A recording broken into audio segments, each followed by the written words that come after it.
7, verso 38. Marcos capítulo 8, versículo 27 ao 38. Lembrando que hoje é o segundo domingo na quaresma, e é muito propício, nesse período de quaresma, pensar sobre quem é Jesus. O nosso texto, Marcos 8, 27 a 38, começa dizendo assim: Depois de ter curado um cego em Betsaida. Então, depois desse episódio na cidade de Betsaida, Jesus e os seus discípulos foram para os povoados que ficam perto de Cesareia de Filipe. O Evangelho de Marcos, o primeiro que foi escrito entre os 4, ele então mostra Jesus constantemente caminhando. O Evangelho de Marcos, ele mostra constantemente Jesus em relacionamento com os seus discípulos. A partir desse versículo, Marcos 8, versículo 27, até Marcos capítulo 10, versículo 45, nós vemos que o foco de Jesus é o discipulado, o foco de Jesus é a sua caminhada junto com os seus discípulos até Jerusalém. E Jerusalém é o lugar de sofrimento e de rejeição. E é engraçado que antes de Jesus seguir a Jerusalém, lugar de rejeição, sofrimento, morte e também ressurreição, nós vemos que Jesus, ele atravessa a fronteira. Jesus, ele vai até os povos gentios, justamente para, entre esses povos gentios, também mostrar a presença do reino entre eles. E Jesus, então, com seus discípulos, caminhando, ele faz uma pergunta. No caminho, Jesus, lhes perguntou: Quem o povo diz que eu sou? Vocês têm amigos. Vocês têm um momento de lazer de vocês. Vocês também têm familiares. Vocês já experimentaram perguntar para eles: o que você pensa sobre Jesus? O que nós pensamos sobre Jesus? O que as pessoas pensam sobre Jesus? Quem o povo por aí diz que Jesus é? Hoje nós temos várias pregações. Nós temos a pregação na igreja, nós temos a pregação via rádio, nós temos a pregação via TV, via internet, via redes sociais. Mas e daí, pessoal? Tanto se ouve falar sobre Jesus, mas a pergunta continua sendo feita: quem agora o povo diz que eu sou? Versículo 28. Os discípulos responderam: Jesus, o povo pensa o seguinte: alguns dizem que o Senhor é João Batista, outros que é Elias, e outros que é um dos profetas. Essa resposta dos discípulos mostra a opinião geral, a opinião do povo. E o povo entendia, com base naquilo que o Antigo Testamento falava, eles compreendiam que Deus, antes de instaurar o seu reino aqui na terra, iria enviar um grande personagem: João Batista, Elias, algum dos profetas. Então o povo, de maneira geral, entendia que Jesus era algum personagem enviado da parte de Deus, e a partir dele, Deus iria instaurar o seu reino entre o povo. Essa foi a resposta. Quem é Jesus? Hoje, qual é a opinião geral das pessoas quando nós chegarmos nela e perguntarmos: quem é Jesus para você? Claro que muitas dessas opiniões nós conhecemos, nós sabemos, porque muitas vezes as pessoas nos dizem a respeito de Jesus. Nós já conseguimos ter uma ideia sobre aquilo que, de maneira geral, as pessoas pensam a respeito de Jesus. Tá bom. Jesus, então, guardou essa observação. Mas aí no versículo 29, E vocês? Quem vocês dizem que eu sou? Perguntou Jesus. Jesus então está falando assim, tudo bem, olha, no meio dessa opinião, que o povo de maneira geral pensa que eu sou algum personagem enviado por Deus para, a partir de mim, instaurar o reino aqui na terra. E vocês? Diante disso, o que vocês afirmam? Qual é a afirmação que vocês fazem?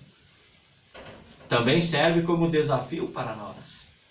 Quando as pessoas falarem sobre quem é Jesus, e algumas vezes a gente percebe que é um pouco distorcido daquilo que nós compreendemos, daquilo que nós cremos, qual afirmação nós fazemos? Aí Pedro, então, em nome do grupo, responde: o Senhor é o Messias, o Senhor é o Cristo. Essa resposta de Pedro mostra que eles compreendiam que Jesus era o ungido, que Jesus era o rei entre nós. Essa foi a resposta. Tu és ungido, tu és o rei entre nós. Lá no Evangelho, o próprio Evangelho de Marcos, capítulo 1, no versículo 15, olha o que diz Jesus na sua primeira mensagem, começo do seu ministério na Galileia. Chegou a hora e o reino de Deus está perto.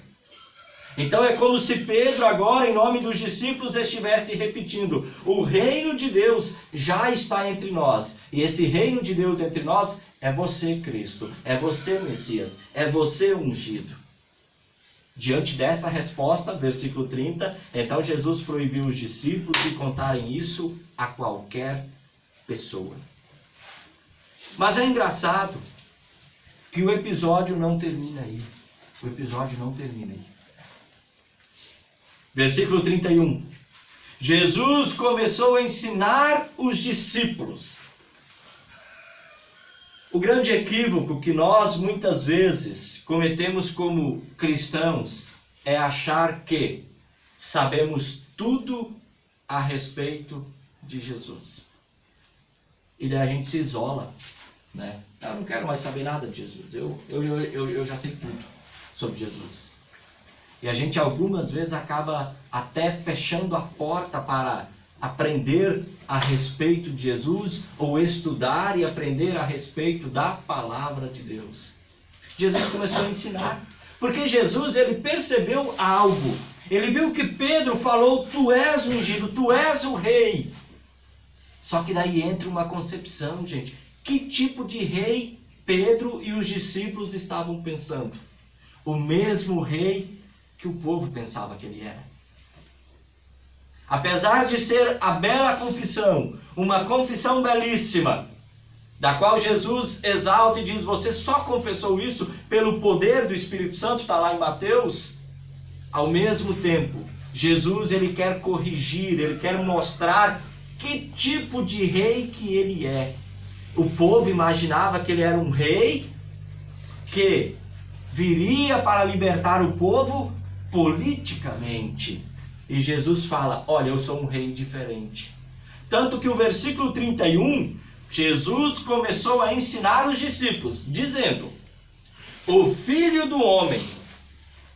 Mas ninguém até agora falou sobre Filho do Homem no texto. Como que Jesus agora está falando sobre Filho do Homem? Filho do Homem, de acordo com o texto de Daniel, capítulo 7, era a figura de alguém que viria triunfante. É a figura de alguém que viria com toda a autoridade. Só que autoridade para quê? Aí Jesus segue: o Filho do Homem terá de sofrer muito, será rejeitado pelos líderes judeus, pelos chefes dos sacerdotes, pelos mestres da lei, será morto e 3 dias depois ressuscitará. Aquela autoridade que as pessoas haviam acabado compreendendo que era uma autoridade para ter todo o domínio político, Jesus, ele fala: eu tenho essa autoridade. Mas sabe para quê? Autoridade para sofrer, ser rejeitado, morrer e ressuscitar. Eu sou um rei diferente. Eu tenho autoridade para curar. Eu tenho autoridade para perdoar pecados. Eu tenho autoridade para salvar. E como ele termina o versículo, eu tenho autoridade para julgar. Porque eu vou vir com os santos anjos e vou julgar as pessoas. A obra completa de Jesus está descrita aqui. A obra completa. Essa é a autoridade que ele tem. Só que daí volta aquela pergunta. Quem é Jesus? Quem é Jesus? Porque no versículo 32, Jesus dizia isso com toda clareza. Então Pedro levou para um lado e começou a repreendê-lo. Pedro estava dizendo, Jesus, tudo bem que tu é rei, tu és ungido, mas vem cá. Vem cá. Deixa eu te falar uma coisa. Esse negócio de sofrer, ser rejeitado, morrer, não. Para com isso. O senhor tem poder para fazer o que o senhor quiser. Para com isso, essa história aí. Para. Ele não quis, gente. Ele não havia ainda compreendido o real sentido das Escrituras. Pedro ainda não havia descoberto o que de fato era o cumprimento de todas as profecias. Deus prometeu para Abraão que entre os seus descendentes haveriam reis, e o maior de todos é o rei Jesus. O maior de todos é o rei Jesus, mas é um rei que não é visto conforme os olhos humanos. Mas é um rei diferente, é um rei que só pode ser visto, crido, confessado pelo poder do Espírito Santo. Tanto que no versículo 33, Jesus virou-se, olhou para os discípulos e repreendeu Pedro dizendo, saia da minha frente, Satanás.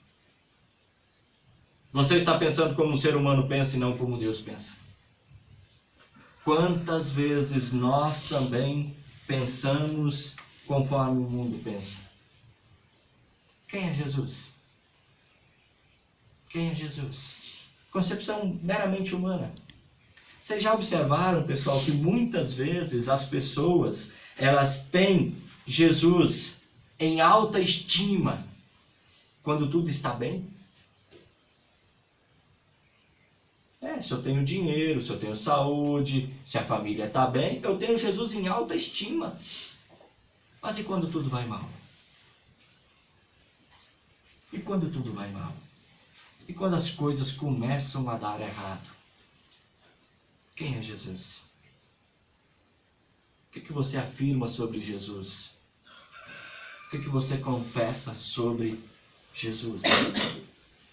Aí Jesus, 34, aí Jesus chamou a multidão e os discípulos e disse, se alguém quer ser meu seguidor, que esqueça os seus próprios interesses, esteja pronto para morrer como eu vou morrer e me acompanhe.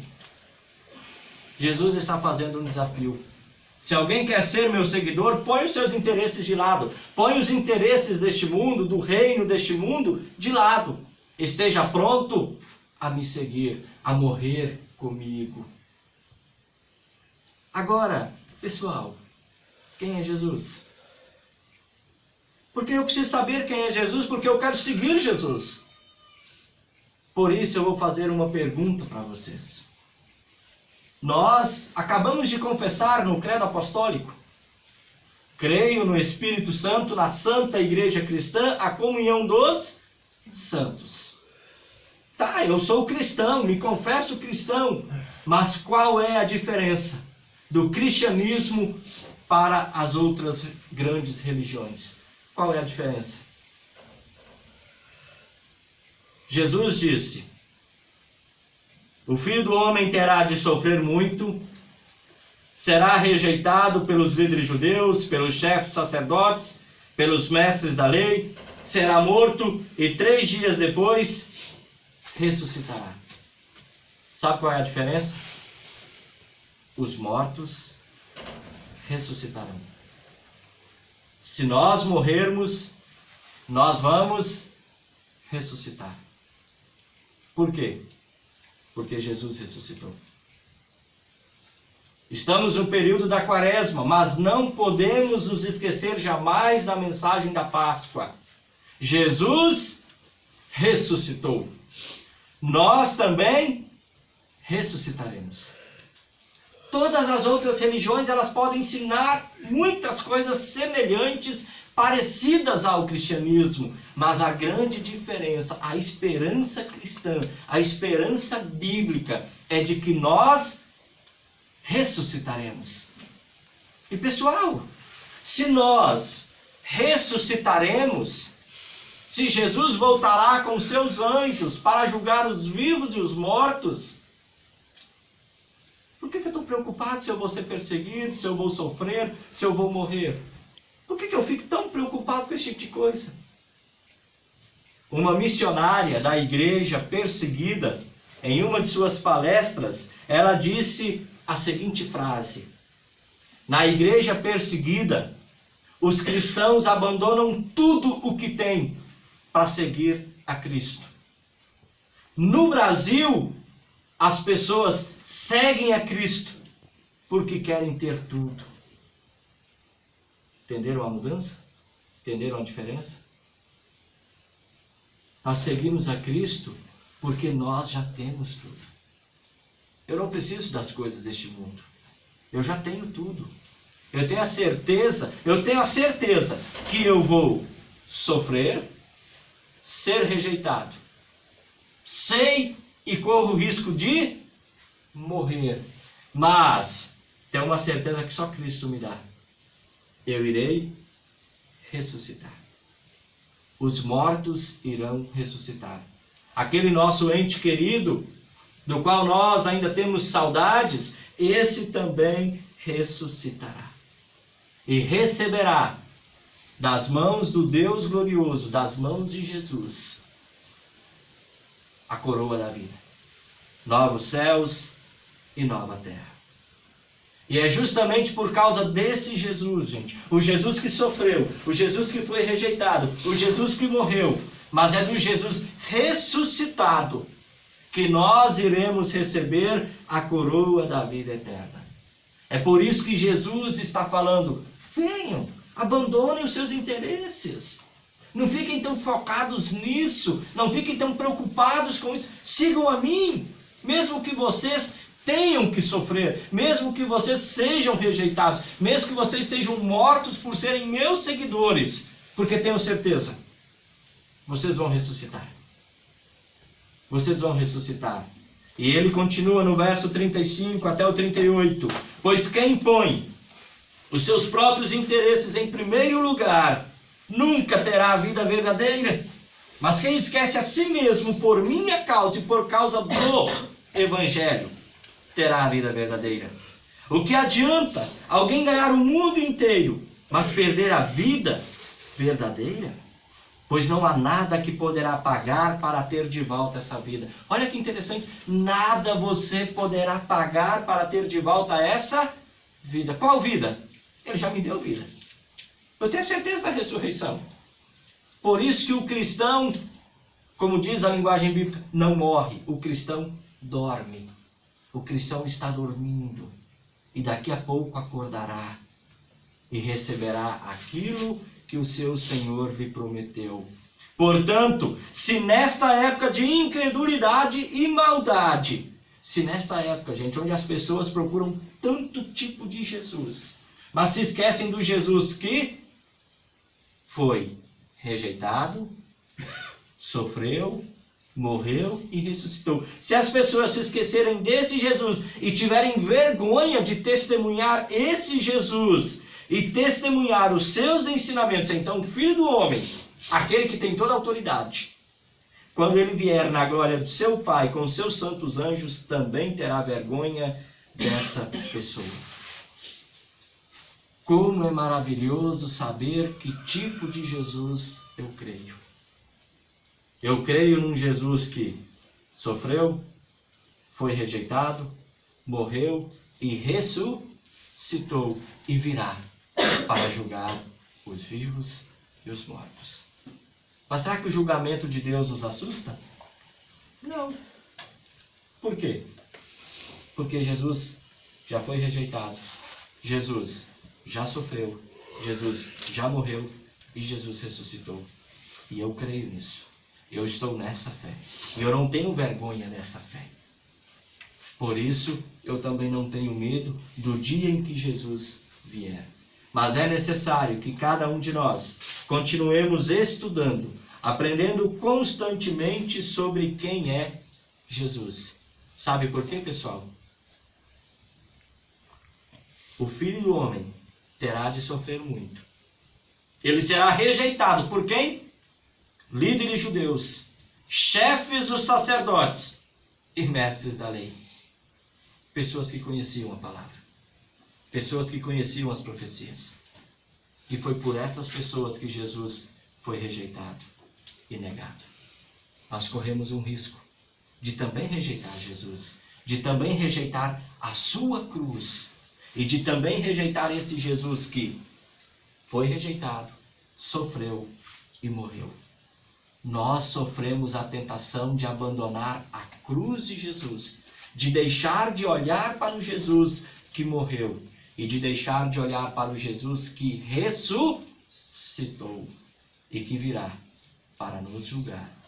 Que Deus abençoe a mim, que Deus abençoe a você, que Deus nos guarde firmes nesta fé, porque nós somos cristãos, porque temos uma esperança, a esperança da ressurreição.